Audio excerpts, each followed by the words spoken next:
ରାତି ଗଭୀର ହେବା ପରେ ଶ୍ୱଶୁର ମୋ ରୁମ୍ରେ କବାଟ ଠକ୍ ଠକ୍ କଲେ ଏବଂ ମୋତେ କହିଲେ, ବୋହୂ, ମୁଁ ବାଥରୁମ୍ରେ ପଡ଼ିଗଲି ଏବଂ ମୋ ପିଠିରେ ବହୁତ ଯନ୍ତ୍ରଣା ହେଉଛି। ତୁମେ ଯଦି ଟିକେ ମାଲିସ କରିଦେବ ତେବେ ମୁଁ ଆରାମ ପାଇପାରିବି। ମୁଁ ତାଙ୍କୁ ମୋ ବେଡ୍ରେ ଶୋଇବାକୁ କହିଲି ଏବଂ ଧୀରେ ଧୀରେ ତାଙ୍କ ପିଠିରେ ମାଲିସ କରିବାକୁ ଲାଗିଲି। କିନ୍ତୁ ଏହାପରେ ଯାହା ହେଲା ତାହା ଆପଣ କଳ୍ପନା ମଧ୍ୟ କରିପାରିବେ ନାହିଁ, କାରଣ ଏହାପରେ ମୋ ସମ୍ପୂର୍ଣ୍ଣ ଜୀବନ ଛିନ୍ନ ଭିନ୍ନ ହୋଇଗଲା। ନମସ୍କାର ସାଙ୍ଗମାନେ, ଆଶା କରୁଛି ଆପଣମାନେ ସମସ୍ତେ ଭଲରେ ଥିବେ। ସାଙ୍ଗମାନେ, ମୋ ବିବାହର 5 ମାସ ପରେ ମୋ ସ୍ୱାମୀଙ୍କର ଦେହାନ୍ତ ହୋଇଗଲା ଏବଂ ମୋ ଜୀବନ ଛାରଖାର ହୋଇଗଲା। ମୋ ବାପା ବଡ଼ କଷ୍ଟରେ ମୋ ବିବାହ କରାଇଥିଲେ, କିନ୍ତୁ 5 ମାସ ଭିତରେ ମୁଁ ପୁଣି ମୋ ବାପ ଘରକୁ ଫେରି ଆସିଲି। ମୋ ମା ନଥିଲେ। ଯେତେବେଳେ ମୁଁ 10 ବର୍ଷର ଥିଲି ସେତେବେଳେ ମୋ ମାଙ୍କର ଦେହାନ୍ତ ହୋଇଥିଲା। ତେଣୁ ମୋତେ ବହୁତ ଭୟ ଲାଗୁଥିଲା ଯେ ଯଦି ବାପା ମୋତେ କିଛି କହିବେ ମୁଁ କାହାର ଆଗରେ ମୁହଁ ଲୁଚାଇବି। ମାଙ୍କର ମୃତ୍ୟୁ ପରେ ବାପା ଦ୍ୱିତୀୟ ବିବାହ କରିଥିଲେ ଏବଂ ମୋ ସାବତ ମା ମୋତେ ବହୁତ ଘୃଣା କରୁଥିଲେ। ତେଣୁ ମୋତେ ଆହୁରି ଅଧିକ ଭୟ ଲାଗୁଥିଲା। ମୋ ସାବତ ମା ମୋତେ ପ୍ରାୟତଃ ତାନା ମାରୁଥିଲେ ଯେ ପ୍ରଥମେ ନିଜ ମାଙ୍କୁ ଖାଇଦେଲୁ, ତାପରେ ସ୍ୱାମୀକୁ ମଧ୍ୟ ଖାଇଦେଲୁ। ଏବେ ଏଠି କ'ଣ ନେବାକୁ ଆସିଛ, ଆମକୁ ମଧ୍ୟ ନଷ୍ଟ କରିଦେବୁ। ଏସବୁ ତାନା ମୋତେ ସହ୍ୟ ହେଉନଥିଲା, କିନ୍ତୁ ମୁଁ ଆଉ କ'ଣ କରିପାରିଥାନ୍ତି। ମୋ ଜୀବନ ଏହିପରି ଗତି କରୁଥିଲା। ତାପରେ ହଠାତ୍ ଗୋଟିଏ ଦିନ ମୋ ଶ୍ୱଶୁର ଆମ ଘରକୁ ଆସିଲେ ଏବଂ ମୋ ବାପାଙ୍କୁ କହିଲେ ଯେ ସେମାନେ ମୋତେ ପୁଣି ନିଜ ଘରକୁ ନେଇଯିବାକୁ ଚାହୁଁଛନ୍ତି। ମୋ ସାବତ ମା ତୁରନ୍ତ ହଁ କରିଦେଲେ, କିନ୍ତୁ ମୋ ବାପା କହିଲେ, ଆପଣଙ୍କ ପୁଅ ଏବେ ଏହି ଦୁନିଆରେ ନାହିଁ, ତେବେ ଆପଣ ମୋ ଝିଅକୁ କାହିଁକି ନେଇଯିବାକୁ ଚାହୁଁଛନ୍ତି? ଏହା ଉପରେ ମୋ ସାବତ ମା ବାପାଙ୍କ ସହିତ ବାଦବିବାଦ କରିବା ଆରମ୍ଭ କରିଦେଲେ ଏବଂ ମୋ ମା କହିଲେ ଯେ ଏଥିରେ ଏତେ ଚିନ୍ତା କରିବାର କ'ଣ ଅଛି? ସେମାନେ ଯଦି କହୁଛନ୍ତି ପ୍ରିୟାକୁ ନେଇଯିବାକୁ ଚାହୁଁଛନ୍ତି ତେବେ ନେଇଯିବାକୁ ଦିଅନ୍ତୁ। ଆପଣଙ୍କୁ ଏତେ ଯନ୍ତ୍ରଣା କାହିଁକି ହେଉଛି? ଆଉ ଯେମିତିକି ପ୍ରିୟା ସେମାନଙ୍କ ଘରର ବୋହୂ, ସେମାନଙ୍କ ପୁଅ ମରିଗଲେ କ'ଣ ହେଲା? ସେ ନିଜ ଶ୍ୱଶୁରାଳ ତ ଯାଇପାରିବ ନା। ମାଙ୍କର ଏହି ଯୁଦ୍ଧ ପରେ ବାପା କହିଲେ, ଯଦି ମୋ ଝିଅ ସେଠାରେ ଖୁସିରେ ରହିବ ତେବେ ମୋତେ କିଛି ଅସୁବିଧା ନାହିଁ। ପ୍ରିୟା ଯଦି ଯିବାକୁ ଚାହେଁ ତେବେ ଆପଣ ତାକୁ ନେଇଯାଇପାରନ୍ତି। ମୋ ଶ୍ୱଶୁର ମୋ ଆଡ଼କୁ ଦେଖିଲେ ଏବଂ କହିଲେ, ଚାଲ ବୋହୂ, କପଡ଼ା ସବୁ ପ୍ୟାକିଂ କର। ମୁଁ ମଧ୍ୟ ଭାବିଲି ଏଠି ରହି ସାବତ ମାଙ୍କ ତାନା ଶୁଣିବା ଅପେକ୍ଷା ନିଜ ଶ୍ୱଶୁର ଘରେ ଯାଇ ଶାନ୍ତିରେ ରହିବା ଭଲ। ମୁଁ ଶ୍ୱଶୁରଙ୍କ ସହିତ ପୁଣି ଶ୍ୱଶୁର ଘରକୁ ଫେରି ଆସିଲି। ଏଠାରେ ପହଞ୍ଚି ମୁଁ ନିଜ କପଡ଼ା ବଦଳାଉଥିଲି ସେତେବେଳେ ମୋ ଶ୍ୱଶୁର ମୋ କୋଠରୀକୁ ଆସିଗଲେ ଏବଂ କହିଲେ, ବୋହୂ, ଗୋଟିଏ କପ୍ ଚାହା ତିଆରି କରି ଆଣ। ମୁଁ ଶୀଘ୍ର ନିଜ କପଡ଼ା ଠିକ୍ କରି ରୋଷେଇ ଘରକୁ ଯାଇ ଚାହା ତିଆରି କରିବାକୁ ଲାଗିଲି ଏବଂ ଚାହା ତିଆରି କରି ଶ୍ୱଶୁରଙ୍କୁ ଦେଲି। ଚାହା ପିଉଥିବା ସମୟରେ ସେମାନେ ମୋତେ କହିଲେ, ପ୍ରିୟା, ତୁମେ ଜାଣିଛ କି ଏହି ଘରେ ମୁଁ ସମ୍ପୂର୍ଣ୍ଣ ଏକା। ମୋ ପୁଅ ମୋ ଏକମାତ୍ର ସନ୍ତାନ ଥିଲା ଏବଂ ତୁମ ଶାଶୁ ମଧ୍ୟ ଚାଲିଗଲେଣି। ମୁଁ ଏହି କାରଣରେ ତୁମକୁ ଏଠାରେ ନେଇ ଆସିଛି, ଯାହାଦ୍ୱାରା ମୋତେ ଏହି ଘରେ ଏକା ଲାଗିବ ନାହିଁ। ମୁଁ କହିଲି, ବାପା, ଆପଣ ଚିନ୍ତା କରନ୍ତୁ ନାହିଁ, ମୁଁ ମଧ୍ୟ ଆପଣଙ୍କ ଝିଅ ପରି, ମୁଁ ସବୁବେଳେ ଆପଣଙ୍କ ସହିତ ରହିବି। ତାପରେ ଶ୍ୱଶୁର କହିଲେ, ମୁଁ ଜାଣେ ଯେ ତୁମେ ମୋ ସହିତ ରହିବ, କାରଣ ତୁମ ସାବତ ମା ତୁମକୁ କଦାପି ଶାନ୍ତିରେ ରହିବାକୁ ଦେବେ ନାହିଁ। ଏହିପରି ଦିନ ବିତି ଯାଉଥିଲା ଏବଂ ଆମେ ଦୁଇଜଣ ପରସ୍ପରର ସାହାରା ହୋଇଥିଲୁ। 6 ମାସ ପରେ ଗୋଟିଏ ରାତିରେ ମୁଁ ନିଜ ରୁମ୍ରେ ଶୋଇଥିଲି, ସେତେବେଳେ ଅଧା ରାତିରେ କେହି ମୋ କବାଟ ଠକ୍ ଠକ୍ କଲେ। ମୁଁ ବୁଝିପାରିଲି ଯେ ଏହା ମୋ ଶ୍ୱଶୁର ହିଁ ହୋଇଥିବେ, କାରଣ ଏହି ଘରେ ଆମେ ଦୁଇଜଣ ବ୍ୟତୀତ ଆଉ କେହି ନଥିଲେ ଏବଂ ଅଧା ରାତିରେ କିଏ କବାଟ ଠକ୍ ଠକ୍ କରିବା? ମୁଁ ଭାବିଲି ବୋଧହୁଏ ପିତାଜୀଙ୍କର କିଛି ଦରକାର ହେବ, ତେଣୁ ଏତେ ରାତିରେ ଆସିଛନ୍ତି। କବାଟ ଖୋଲିବା ମାତ୍ରେ ମୋ ଶ୍ୱଶୁର ମୋତେ ଧରିନେଲେ ଏବଂ କହିଲେ, ବୋହୂମା, ମୁଁ ବାଥରୁମ୍ରେ ପଡ଼ିଗଲି, ମୋତେ ବହୁତ ଯନ୍ତ୍ରଣା ହେଉଛି, ତୁମେ ଯଦି ଟିକେ ମାଲିସ କରିଦେବ ତେବେ ମୁଁ ଆରାମ ପାଇପାରିବି।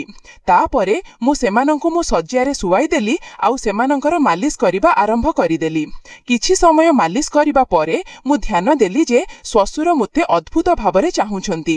ଏହା ଦେଖି ମୁଁ ଟିକେ ଭୟଭୀତ ହୋଇଗଲି। ତାପରେ ମୁଁ କହିଲି, ବାପା, କ'ଣ ହେଲା? ଆପଣଙ୍କୁ କେଉଁ ସ୍ଥାନରେ ଅଧିକ ଆଘାତ ଲାଗିଛି? ଯଦି ଆପଣ କହନ୍ତି ମୁଁ ଡାକ୍ତରଙ୍କୁ ଡାକିଦେବି। ଏହା ଉପରେ ଶ୍ୱଶୁର କହିଲେ, ନା ବୋହୂ, ତୁମେ କେବଳ ମାଲିସ କରିଦିଅ, ଏହାଦ୍ୱାରା ଆରାମ ମିଳୁଛି। ସେମାନଙ୍କର ଅଦ୍ଭୁତ କଥା ଶୁଣି ମୋତେ ବର୍ତ୍ତମାନ ଆହୁରି ଅଦ୍ଭୁତ ଲାଗିଲା। ତାପରେ ମୁଁ କହିଲି, ବାପା, ଆପଣ ଏଠାରେ ମୋ କୋଠରୀରେ ଶୋଇଯାଆନ୍ତୁ, ଆଉ ମୁଁ ଆପଣଙ୍କ କୋଠରୀରେ ଯାଇ ଶୋଇଯାଏ। ମୋ କଥା ଶୁଣି ମୋ ଶ୍ୱଶୁର କହିଲେ, ବୋହୂ, ତୁମେ ମୋତେ ଏହି ଅବସ୍ଥାରେ ଏକା ଛାଡ଼ି ଚାଲିଯିବ? ଯଦି ରାତିରେ ମୋତେ ବାଥରୁମ୍ ଯିବାକୁ ପଡ଼ିଲା କିମ୍ବା ଯଦି ମୋତେ ଅନ୍ୟ କିଛି ଦରକାର ପଡ଼ିଲା, ତେବେ ମୁଁ କ'ଣ କରିବି? ଏଥିପାଇଁ ଭଲ ହେବ ଯେ ତୁମେ ମଧ୍ୟ ଏଠାରେ ଶୋଇଯାଅ। କିଛି ସମୟ ପରେ ମୋ ଶ୍ୱଶୁର ଉଠି ମୋ ନିକଟକୁ ଆସିଲେ ଏବଂ କହିଲେ, ବୋହୂ, ମୁଁ ତୁମକୁ କିଛି କହିବାକୁ ଚାହୁଁଛି। ଯଦି ତୁମେ ମୋ କଥା ମାନିଯିବ, ତେବେ ମୁଁ କହିବି। ସେମାନଙ୍କର ଏହି କଥାରେ ମୋ ହୃଦୟ ଆହୁରି ଅଧିକ ବ୍ୟାକୁଳ ହୋଇଗଲା। ମୁଁ ଚିନ୍ତିତ ହୋଇ କହିଲି, କୁହନ୍ତୁ ବାପା। ଶ୍ୱଶୁର ଟିକେ ହସି କହିଲେ, ଆଜିର ରାତି ମୁଁ ତୁମ ସହିତ ବିତାଇବାକୁ ଚାହୁଁଛି, କାରଣ ବର୍ତ୍ତମାନ ଏକା ଏକା ଭଲ ଲାଗୁନାହିଁ। ମୋ ସ୍ତ୍ରୀ ମରିଯିବା ପରେ ମୁଁ ଭାବିଥିଲି ଯେ ପୁଣି ବିବାହ କରିବି, କିନ୍ତୁ ଯେତେବେଳେ ପୁଅର ମଧ୍ୟ ମୃତ୍ୟୁ ହେଲା, ତେବେ ମୁଁ ବିବାହ ବିଷୟରେ ଭାବିଲି ନାହିଁ। କିନ୍ତୁ ଯେବେଠାରୁ ତୁମେ ପୁଣି ଆସିଛ, ସେବେଠାରୁ ମୁଁ ତୁମ ପ୍ରେମରେ ଦିବାନା ହୋଇଯାଇଛି। ସେମାନଙ୍କର ଏହି ସମସ୍ତ କଥା ଶୁଣି ମୋତେ ବହୁତ ଅସହଜ ଅନୁଭବ ହେଲା, କିନ୍ତୁ ସେମାନଙ୍କ କଥାରୁ ବିରୋଧ କରିବାର ସାହସ ହେଲା ନାହିଁ। ମୁଁ ନିଜ କୋଠରୀରେ ସୋଫାରେ ଶୋଇଗଲି, କିନ୍ତୁ ମୋତେ ନିଦ୍ରା ଆସୁନଥିଲା, କାରଣ ମୋତେ ବହୁତ ଭୟ ଲାଗୁଥିଲା। ଶ୍ୱଶୁର ମୋତେ କହିଲେ, ବୋହୂ, ମୋତେ ଲାଗୁଛି ମୁଁ ତୁମକୁ କିଛି ଭୁଲ କହିନାହିଁ। ମୁଁ ଚାହୁଁଛି ଯେ ତୁମେ ମୋ ସହିତ ବିବାହ କରିନିଅ, ଯାହାଦ୍ୱାରା ଆମ ସମ୍ପର୍କକୁ ଆଗକୁ ବଢ଼େଇ ପାରିବା। ତାଙ୍କ କଥା ଶୁଣି ମୁଁ ଆଶ୍ଚର୍ଯ୍ୟ ହୋଇ କହିଲି, ବାପା, ଆପଣ ଏସବୁ କ'ଣ କହୁଛନ୍ତି? ଆପଣ ମୋ ଶ୍ୱଶୁରର ପିତା ସମାନ ଏବଂ ଆପଣ ମୋ ସହିତ ବିବାହ କଥା କହୁଛନ୍ତି। ଆପଣ କହିବା ପୂର୍ବରୁ ଗୋଟିଏ ଥର ଭାବନ୍ତୁ ଯେ ଆପଣ କ'ଣ କ'ଣ କହିଯାଉଛନ୍ତି। ତାପରେ ମୋ ଶ୍ୱଶୁର କହିଲେ, ଦେଖ ବୋହୂ, ମୁଁ ମାନେ ଯେ ମୁଁ କେବେ ତୁମର ଶ୍ୱଶୁର ଥିଲି, କିନ୍ତୁ ତୁମ ସ୍ୱାମୀ ମରିଯିବାର ବର୍ତ୍ତମାନ 1 ବର୍ଷ ହୋଇଗଲା। ଯେତେବେଳେ ମୋ ପୁଅ ନାହିଁ, ତେବେ ଆମ ମଧ୍ୟରେ ଶ୍ୱଶୁର ଏବଂ ବୋହୂର ସମ୍ପର୍କ କେଉଁଠାରେ ବଞ୍ଚି ରହିଛି? ମୁଁ ମଧ୍ୟ ଏକା ଏବଂ ତୁମେ ମଧ୍ୟ ଏକା। ଆମେ ପତି ପତ୍ନୀ ହୋଇ ଜୀବନଭର ପରସ୍ପରର ସାଥୀ ଦେଇପାରିବା। ସେମାନଙ୍କର ଏହି କଥା ଶୁଣି ମୋ ମନ ବିଚଳିତ ହୋଇଗଲା। ମୁଁ ଆଗକୁ ଆଉ କିଛି କହିପାରିଲି ନାହିଁ। ଗୋଟିଏ ପାଖରେ ସାବତ ମାଙ୍କର ଅତ୍ୟାଚାର ଏବଂ ଅନ୍ୟ ପାଖରେ ଶ୍ୱଶୁରଙ୍କର ଏହି ଅଦ୍ଭୁତ ବ୍ୟବହାର। ମୁଁ ତ ଏହି ଦୁଇଟି ମଧ୍ୟରେ ଫସିଗଲି। ଯେମିତି ସେମିତି ହେଉ ରାତି ବିତିଗଲା ଏବଂ ପରଦିନ ସକାଳେ ମୁଁ ନିଜ ଶ୍ୱଶୁରଙ୍କର କଥା ଉପରେ ଚିନ୍ତା କରିବାକୁ ଲାଗିଲି। ଶ୍ୱଶୁରଙ୍କର ପ୍ରସ୍ତାବ ମୋତେ ଅସମ୍ଭବ ଲାଗୁଥିଲା, କିନ୍ତୁ ବାସ୍ତବତା ମୋତେ କିଛି ନିଷ୍ପତ୍ତି ନେବାକୁ ବାଧ୍ୟ କରୁଥିଲା। ତାପରେ ମୋର ଧ୍ୟାନ ଆସିଲା ଯେ ମୁଁ ନିଜ ବାପାଙ୍କ ପାଖକୁ ଯାଇ କଥା ହେବି, କିନ୍ତୁ ଏହି ସମସ୍ତ କଥା ନିଜ ବାପାଙ୍କ ସହିତ କରିବାର ସାହସ ମୋ ଭିତରେ ହେଲା ନାହିଁ, କାରଣ ମୁଁ ଜାଣିଥିଲି ଯେ ବାପାଙ୍କ ସହିତ କଥା ହେବା ପରେ ମୋ ଜୀବନରେ ଆହୁରି ନୂଆ ସମସ୍ୟା ଆସିପାରେ। ତେଣୁ ମୁଁ ସେମାନଙ୍କ ପାଖକୁ ଗଲି ନାହିଁ। ଗୋଟିଏ ଦିନ ଏହିପରି ସନ୍ଧ୍ୟାରେ ପୁଣି ମୋ ଶ୍ୱଶୁର ମୋତେ କହିଲେ, ବୋହୂ, ମୁଁ ତୁମଠାରୁ କିଛି ଭୁଲ ଚାହୁଁନାହିଁ। ମୁଁ କେବଳ ଏତିକି ଚାହୁଁଛି ଯେ ତୁମେ ଆମ ଦୁଇ ଜଣଙ୍କର ଶୂନ୍ୟ ଜୀବନରେ ଖୁସି ଭରିଦିଅ। ମୁଁ ଏକା ରହିପାରିବି ନାହିଁ ଏବଂ ତୁମେ ମଧ୍ୟ କେତେଦିନ ଏକା ରହିବ। ତୁମକୁ ମଧ୍ୟ ସ୍ୱାମୀର ଦରକାର ହେଉଥିବ। ଶ୍ୱଶୁରଙ୍କର ମୁହଁରୁ ପୁଣି ଏହି ସବୁ କଥା ଶୁଣି ମୁଁ ଭିତରୁ କାମ୍ପିବାକୁ ଲାଗିଲି ଏବଂ ଆଗକୁ କିଛି କହିପାରିଲି ନାହିଁ। ସମୟ ଧୀରେ ଧୀରେ ବିତି ଚାଲି ଯାଉଥିଲା ଏବଂ ଏହିପରି ଧୀରେ ଧୀରେ ମୋ ଏବଂ ଶ୍ୱଶୁରଙ୍କ ମଧ୍ୟରେ ଏକ ଅଦ୍ଭୁତ ସମ୍ପର୍କ ଗଢ଼ି ଉଠୁଥିଲା। ସ୍ୱାମୀଙ୍କ ମୃତ୍ୟୁ ପରେ ମୁଁ ଭାବିଥିଲି ଯେ ବର୍ତ୍ତମାନ ମୁଁ ଏହି ଦୁନିଆରେ ସମ୍ପୂର୍ଣ୍ଣ ଏକା ହୋଇଗଲି, କିନ୍ତୁ ମୋ ଶ୍ୱଶୁର ମୋ ପ୍ରତି ଯେଉଁ ଭାବନା ଜାହିର କରିଥିଲେ, ସେଗୁଡ଼ିକ ମୋ ଜୀବନକୁ ଏକ ନୂଆ ଦିଗରେ ମୋଡ଼ି ଦେଇଥିଲେ। ସେମାନଙ୍କର ଶବ୍ଦଗୁଡ଼ିକ ମୋତେ ଭିତର ଯାଇ ଝାଡ଼ି ଦେଉଥିଲେ। ଯେତେବେଳେ ମୁଁ ଶୋଇବାକୁ ଯାଉଥିଲି, ସେତେବେଳେ ସେମାନଙ୍କ କହିଥିବା କଥା ମୋତେ ବ୍ୟସ୍ତ କରୁଥିଲା। ସେମାନେ କହୁଥିଲେ ଯେ ମୋ ସହିତ ରହିବା ଦ୍ୱାରା ସେମାନଙ୍କୁ ନିଜ ଏକାକୀପଣର ଅନୁଭବ ହେଉନାହିଁ ଏବଂ ସେମାନେ ଚାହୁଁଥିଲେ ଯେ ଆମେ ଦୁଇଜଣ ଏକ ନୂଆ ଜୀବନର ଶୁଭାରମ୍ଭ କରିବା। ସେହି ରାତିର କଥାବାର୍ତ୍ତା ପରେ ମୁଁ ନିଜକୁ ବହୁତ ଦ୍ୱନ୍ଦ୍ୱରେ ପାଇଲି। ମୋ ମନରେ ଅନେକ ପ୍ରଶ୍ନ ଉଠୁଥିଲା ଯେ କ'ଣ ଏହା କରିବା ସଠିକ୍ ହେବ? କ'ଣ ଏହା ସମାଜର ନିୟମ ବିରୁଦ୍ଧରେ ନ ଯିବ? ଲୋକେ କ'ଣ କହିବେ ଯେ ସ୍ୱାମୀ ମରିବା ପରେ ନିଜର ଶ୍ୱଶୁର ସହିତ ବିବାହ କରିନେଲା? କିନ୍ତୁ କେଉଁଠାରେ ମୋ ହୃଦୟରେ ଏହି କଥା ମଧ୍ୟ ଥିଲା ଯେ ବୋଧହୁଏ ସତରେ ମୋ ଶ୍ୱଶୁର ଏକାକୀପଣ ସହିତ ସଂଘର୍ଷ କରୁଛନ୍ତି। ମୁଁ ବହୁତ ଚିନ୍ତା ବିଚାର ପରେ ସେମାନଙ୍କ ସହିତ କଥା ହେବାର ନିଷ୍ପତ୍ତି ନେଲି। ଗୋଟିଏ ରାତିରେ ମୋ ଶ୍ୱଶୁରଙ୍କ କବାଟ ଠକ୍ ଠକ୍ କଲି। ସେମାନେ କବାଟ ଖୋଲିଲେ ଏବଂ ମୋତେ ଦେଖି ଟିକେ ଆଶ୍ଚର୍ଯ୍ୟ ହେଲେ। ମୁଁ ସେମାନଙ୍କ କୋଠରୀକୁ ଗଲି ଏବଂ କହିଲି, ବାପା, ମୁଁ ଆପଣଙ୍କ ସହିତ ଗୋଟିଏ ବହୁତ ଜରୁରୀ କଥା ହେବାକୁ ଚାହୁଁଛି। ସେମାନେ ମୋତେ ବସିବାକୁ କହିଲେ ଏବଂ ବଡ଼ ଗମ୍ଭୀରତାର ସହିତ ପଚାରିଲେ, କ'ଣ ହେଲା ବୋହୂ, ତୁମେ ଏତେ ରାତିରେ କାହିଁକି ଆସିଛ?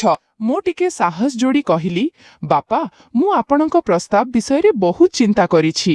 ମୁଁ ବୁଝିପାରୁଛି ଯେ ଆପଣ ଏକାକୀପଣ ସହିତ ସଂଘର୍ଷ କରୁଛନ୍ତି ଏବଂ ଏକ ସାଥୀର ଦରକାର ଅନୁଭବ କରୁଛନ୍ତି। କିନ୍ତୁ ଏହି ସମ୍ପର୍କ ପାଇଁ ମୋର ଗୋଟିଏ ସର୍ତ୍ତ ଅଛି ଯେ ଆମ ମଧ୍ୟରେ ସବୁବେଳେ ପ୍ରେମ ଏବଂ ସମ୍ମାନର ସମ୍ପର୍କ ରହିବ। ଆପଣ ମୋତେ ଝିଅ ପରି ସମ୍ମାନ ଦେବେ ଏବଂ ମୁଁ ଆପଣଙ୍କୁ ପିତା ପରି ଆଦର ଦେବି। କଣ ଆପଣଙ୍କୁ ମୋର ସର୍ତ୍ତ ଠିକ୍ ଅଛି? ସେମାନେ ମୋ କଥାକୁ ଧ୍ୟାନର ସହିତ ଶୁଣିଲେ ଏବଂ ତାପରେ କହିଲେ, ମୁଁ ତୁମ ସର୍ତ୍ତରେ ରାଜି କରୁଛି।